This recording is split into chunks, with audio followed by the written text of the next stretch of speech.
This video is brought to you by Miniature Market. Thousands of board games, discounted prices, miniaturemarket.com. Hello my friends, it's the Game Boy Geek here. Hey, in October, I kept and added some games to my gaming library, and for each of those I always do a Saxophone Serenade, so here's a summary of all the games I kept last month. The first is Kaboom. This is from Blue Orange Games.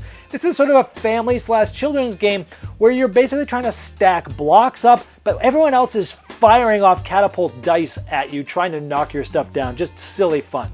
The next one is Fabled Fruit. This is a beginner entry-level worker placement game that you're going to be going to different cards with beautiful animal artwork and collecting different types of fruit, and you're trying to turn those fruit in to make juices to win the game. But every game is different because as the game goes on, new cards come up and you have 50 different game mechanisms that you'll play over 20 different games of this. Lots of fun and lots of replayability.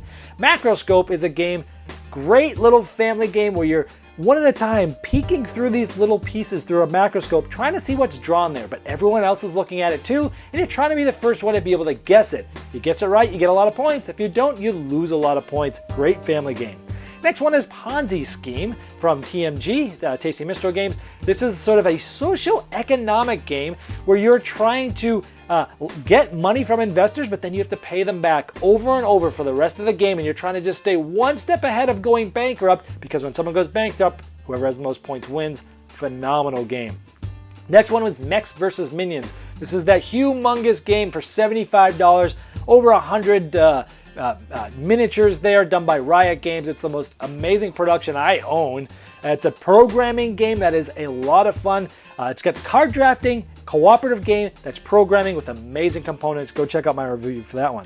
Assassincon from Mayday Games. This is sort of an interesting deduction game for 4 to 8 players where you're trying to, eliminate the player to your right, but the player to your left is trying to eliminate you. You're trying to figure out what color they are based upon what people are doing on the board.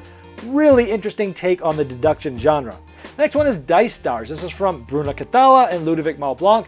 This is a simple little 20 to 30 minute dice game, which is a ton of fun. It's as easy to teach as Yahtzee, but it has so much more depth.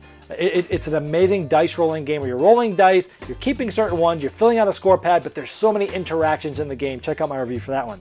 Next one was Power Grid, the card game. This literally takes Power Grid, and you have about 75 to 80% of the Power Grid experience, but in half the time or even less than half the time. So go watch my review for that one. And the last one was Final Touch. This is made by a spin-off of Space Cowboys, the people that made Splendor and Time Stories and Elysium. This is a family product line of theirs called Space Buddies. Final Touch is a very easy 15-minute card game. It is sort of as easy to teach as Uno, if not easier, but again, more depth. You're playing cards to try to be the last one to put the final touch on a painting, but if you don't think you're going to get it, you can kind of smear it and ruin it. Other players get points, but less than you. So that's all I did. Now, this past month, if you had to ask me for my favorite one, this is a tough one. I'm probably going to say Ponzi Scheme. Because it's just, I like economic games a lot, and it has this social interaction aspect with it, with a lot of mathy crunchiness, with some financial stuff, with historic stuff. So overall, I'd say that was my favorite of the month, but surely behind was Dice Stars and probably Mechs versus Minions.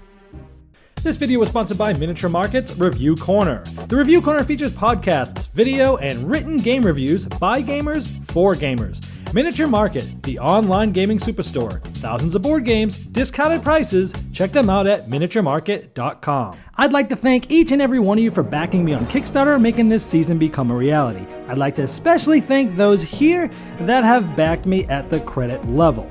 Now, these video reviews are also available by audio on our podcast. It's the intros and the final thoughts on GameBoyGeek.com. Click podcast.